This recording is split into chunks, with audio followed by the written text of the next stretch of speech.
In the peaceful town of Masaka, at the foot of Bwanagi Hill, lived a young and admired tailor named Mukasa John. People loved his warm smile, the sharp click-click of his sewing machine, and the way he hummed old Afrigo band melodies late into the evening. His tiny shop, squeezed between a grocery stall and a chapati stand, was always full of colorful fabric and half-finished clothes. But John had one weakness everyone knew too well. He never took small problems seriously. His late father, also a tailor, used to warn him. "My son, a small tear ignored becomes a whole rag." But John would laugh, tap his measuring tape on his neck, and say, "I'll handle it next week." One bright morning, as the sun shone over Lake Nabagabo, John noticed a tiny tear forming in the roof above his sewing machine. A small opening, barely the size of a coin. "Just a small hole," he muttered. "After I finish these dresses, I'll fix it." But days passed. Then weeks. The hole widened. Tiny droplets leaked in whenever it drizzled, falling on his sewing table. Still, he shrugged it off. Why worry about a small hole when he had bigger things on his mind? He had a huge bridal gown order due soon. A promising new relationship with a sweet lady named Aisha. And his dream of expanding his tailoring shop. Meanwhile, the small problems kept piling up. His sewing machine belt that slipped but he never replaced. A customer's complaint about a misfit shirt he never responded to. A dull pair of scissors he refused to sharpen. A message from the landlord about rent arrears he ignored.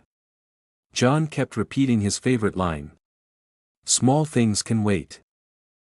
One Friday evening, the clouds over Masaka grew dark and angry. It looked as if the sky was preparing for war.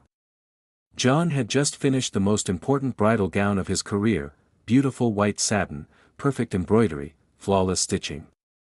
Delivering it the next morning would clear half his debts. As he admired the gown, Aisha stepped into his shop. She frowned at the ceiling. "John, that roof is about to collapse." He chuckled. "A small tear only. Nothing to worry about." Aisha shook her head. "You forget, little things become mountains." He winked. "Not for me." That night, the storm came like a beast unleashed. Thunder bellowed across Bwanagi Hill. Rain pounded rooftops like thousands of fists.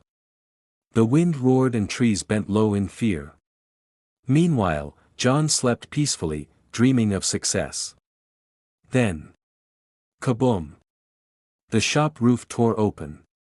Water poured in like a broken river pipe. Fabric got soaked. Thread rolls floated on the floor. The sewing machine jammed under the force of dripping water. Worst of all, the bridal gown, his golden breakthrough, was drenched, stained with brown rainwater, and torn under falling debris. When John arrived at dawn, his heart sank. My shop. My dress. My life. Wood and iron sheets lay everywhere. His scissors were rusting. The gown was ruined beyond repair. By mid-morning, Masaka town buzzed with gossip. The bride's family called, furious. The wedding was in hours. They cancelled everything and demanded a refund. The landlord sent a final eviction message. Aisha, tired of his excuses, distanced herself. All because of a tiny roof tear he refused to fix.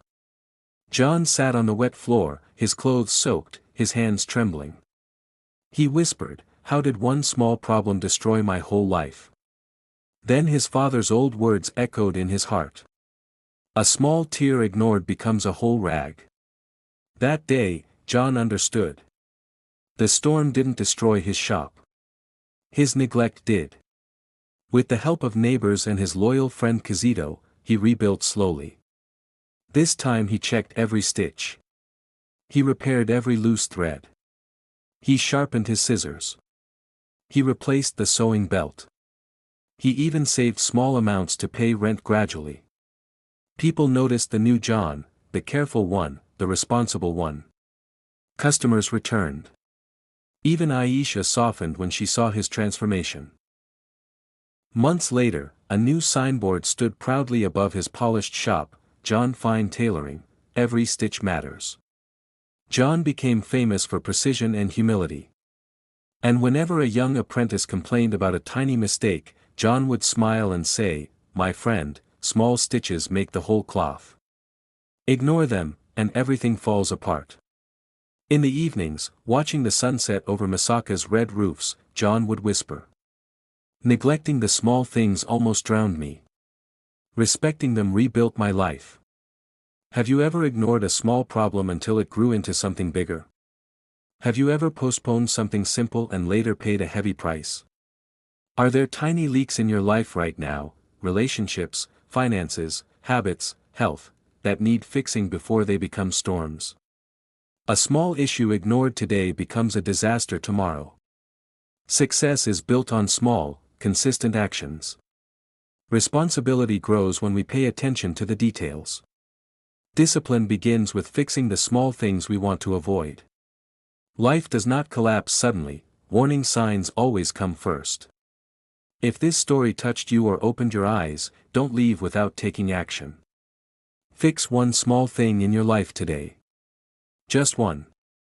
And if you love powerful African stories that teach, inspire, and transform, subscribe to Geraldinho Stories. Like, comment, and share this video with someone who needs this message.